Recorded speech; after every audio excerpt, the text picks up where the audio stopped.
স্বৈরাচারী আওয়ামী লীগ সরকারের রাজনৈতিক প্রতিহিংসার শিকার হয়ে মালয়েশিয়ায় অবস্থানকালে প্রকৃতপক্ষে বিনা চিকিৎসায় 2015 সালের 24শে জানুয়ারি মাত্র 45 বছর বয়সে ইন্তেকাল করেন।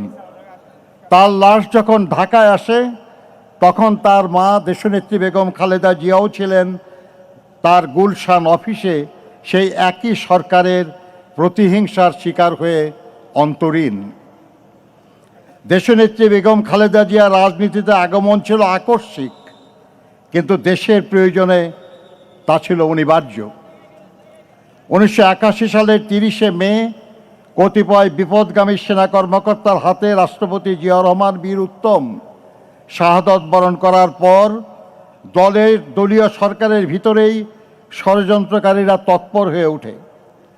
সাংগঠনিকভাবে বিএনপি এবং সরকার দুর্বল হয়ে পড়ে। সেই সময় দল এবং দলীয় নেতাদের মনোবল অটুট রাখার লক্ষ্যে 1982 সালের 3 জানুয়ারি দেশনেত্রী বেগম খালেদা জিয়া বিএনপির সদস্যপদ গ্রহণ করেন। শুরু হয় তার রাজনৈতিক জীবনের ক্লান্তিহীন পথ চলা। ক্রমশ দলের প্রতিষ্ঠাতা স্ত্রী হয়েও দলের গঠনতন্ত্র সমুন্নত রেখেও তিনি দলের ভাইস চেয়ারপারসন, ভারপ্রাপ্ত চেয়ারপারসন, তারপর দলীয় কাউন্সিলে নির্বাচিত চেয়ারপারসনের দায়িত্ব গ্রহণ করেন। তার 43 বছরের রাজনৈতিক জীবনের 41 বছরই তিনি দেশের অন্যতম প্রধান রাজনৈতিক দল বিএনপির শীর্ষ নেতা হিসাবে নেতৃত্ব দিয়েছেন, দলকে সুসংহত করেছেন, শক্তিশালী করেছেন। দীর্ঘ 9 বছর স্বৈরাচারী এরশাদের বিরুদ্ধে অবিরাম লড়াই করে 1991 সালে অবাধ সুষ্ঠু নির্বাচনের মাধ্যমে বিএনপিকে পুনরায় রাষ্ট্র ক্ষমতায় অধিষ্ঠিত করেন তিনি। জাতির কাছে তিনি পান আপোষহীন দেশনেত্রীর মর্যাদা। দেশ ও দেশের মানুষের স্বার্থ রক্ষায় চির আপোষহীন দেশনেত্রী দেশ বিদেশের কোনো অপশক্তির সামনে কখনো মাথা নত করেননি। কোনো প্রলোভন, কোনো ষড়যন্ত্র বা হুমকি তাকে তার জীবনের সেই দিন অবধি আপোষের পথ বেছে নিতে বাধ্য করতে পারেনি। তিনি বরাবর থেকে গেছেন দেশের মানুষের পাশে। তিনি বলতেন, বিদেশে আমাদের বন্ধু আছে, প্রভু নেই। জনগণের কল্যাণে গ্রহণ করেছেন একের পর এক যুগান্তকারী সব কর্মসূচি। উন্নয়ন ও সমৃদ্ধি অর্জনে তার সাফল্য বাংলাদেশকে বিশ্ব চিনেছিল ইমার্জিং টাইগার হিসাবে।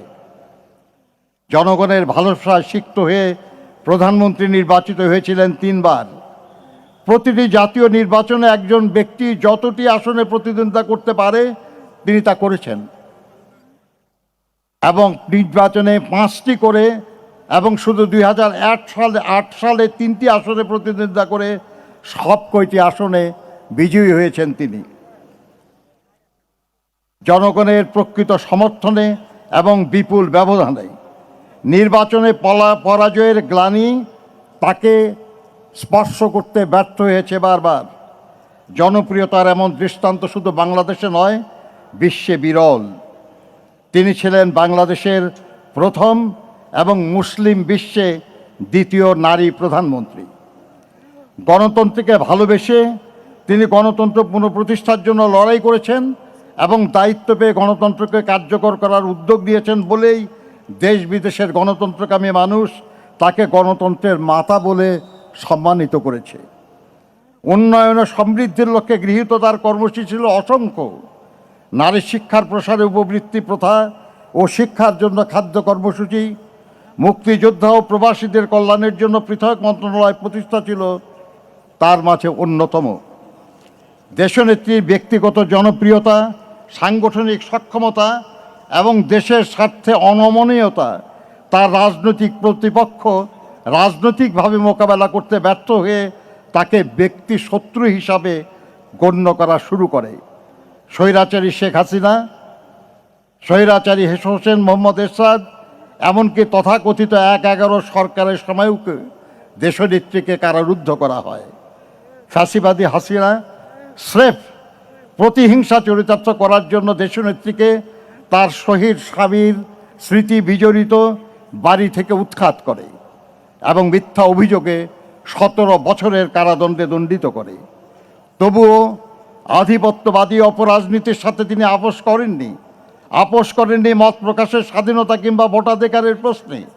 ফলে তিনি হয়ে উঠেছিলেন ফ্যাসিস্ট শাসন বিরোধী লড়াইয়ের অনন্ত অনুপ্রেরণা।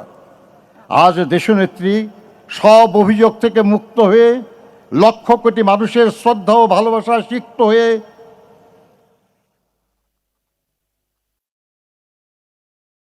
আজকেই জানা যায় আমাদের সামনে আছেন। অন্যদিকে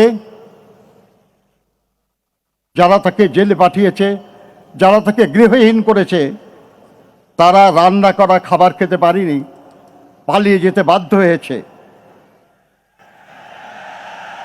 মাথার উপর তাদের ঝুলছে মৃত্যু পরোয়ানা। এরশাদকে ভোগ করতে হয়েছে দীর্ঘ কারাবাস। 11 সরকারের প্রধান ব্যক্তিরাও দেশত্যাগে বাধ্য হয়েছে। মহান মুক্তিযুদ্ধ চলাকালে দেশনেত্রী বেগম খালেদা জিয়া তার 2 শিশুপুত্র সহ 1971 সালের 2রা জুলাই থেকে বিজয় অর্জিত না হওয়া পর্যন্ত পাকিস্তানি বাহিনীর হাতে বন্দি অবস্থায় কাটিয়েছেন।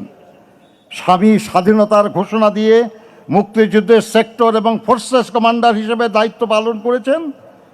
আর তার ফলস্বরূপ দেশনেত্রী বেগম খালেদা জিয়া তার 2 শিশুপুত্র সহ ছিলেন পাকিস্তানিদের হাতে বন্দী। মহান মুক্তিযুদ্ধে এই পরিবারের অবদান এক অনন্য দৃষ্টান্ত। ফাঁসিবাদী হাসিনার ব্যক্তিগত প্রতিহিংসার শিকার হয়ে মিথ্যা মামলায় 2018 সালের 8 ফেব্রুয়ারি থেকে 2 বছরের বেশি সময় অন্ধকার কারাগারে আবদ্ধ থাকার সময় উপযুক্ত চিকিৎসার অভাবে দেশনেত্রী দারুণভাবে অসুস্থ হয়ে পড়েন। সমগ্র দেশবাসী সাক্ষী। পায়ে হেঁটে তিনি কারাগারে প্রবেশ করেছিলেন, কিন্তু নির্জন কারাগার থেকে তিনি বের হলেন চরম অসুস্থতা নিয়ে। দেশ বিদেশের চিকিৎসকদের মতে পরবর্তীতে গৃহবন্দিত্বের 4 বছর তাকে বিদেশে চিকিৎসার সুযোগ না দেওয়ার কারণেই তার অসুস্থতা বৃদ্ধি পেয়েছে এবং তার ফলশ্রুতিতে অবশেষে তাকে মৃত্যুর কাছে হার মানতে হলো এই অপরাজয় নেত্রীর। তাই এই মৃত্যুর দায় থেকে ফ্যাসিবাদী হাসিনা কখনো মুক্তি পাবে না। দলমত নির্বিশেষে সমগ্র দেশবাসীর শ্রদ্ধা, ভালোবাসা ও দোয়া নিয়ে তিনি বিদায় নিচ্ছেন। পেছনে রেখে গেলেন এক মহিষী নারী, এক সংগ্রামী রাজনীতিবিদ, এক দেশপ্রেমিক রাষ্ট্রনায়কের অনন্য কর্মজীবনের উদাহরণ, যা এক অনুসরণীয় দৃষ্টান্ত হয়ে থাকবে ভবিষ্যৎ প্রজন্মের রাজনৈতিক নেতাকর্মীদের জন্য। দেশনেত্রী বেগম খালেদা জিয়া বলতেন, দেশের বাইরে আমার কোনো ঠিকানা নেই, বাংলাদেশ হলো আমার ঠিকানা।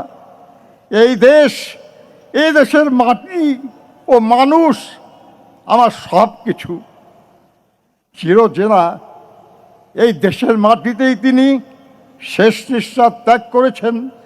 আজ এই দেশের মাটিতেই তার শহীদ স্বামীর পাশে তিনি শায়িত হবেন চিরদিনের জন্য। ইনশাআল্লাহ আমরা জনাব তারেক রহমানের নেতৃত্বে এগিয়ে যাব দেশনেত্রীর মতোই গণতন্ত্র, শান্তি, উন্নয়ন ও সমৃদ্ধির পথে জনগণের কল্যাণে লক্ষ্য স্থির রেখে। মহান আল্লাহ আমাদের সহায় হন। আসসালামু আলাইকুম।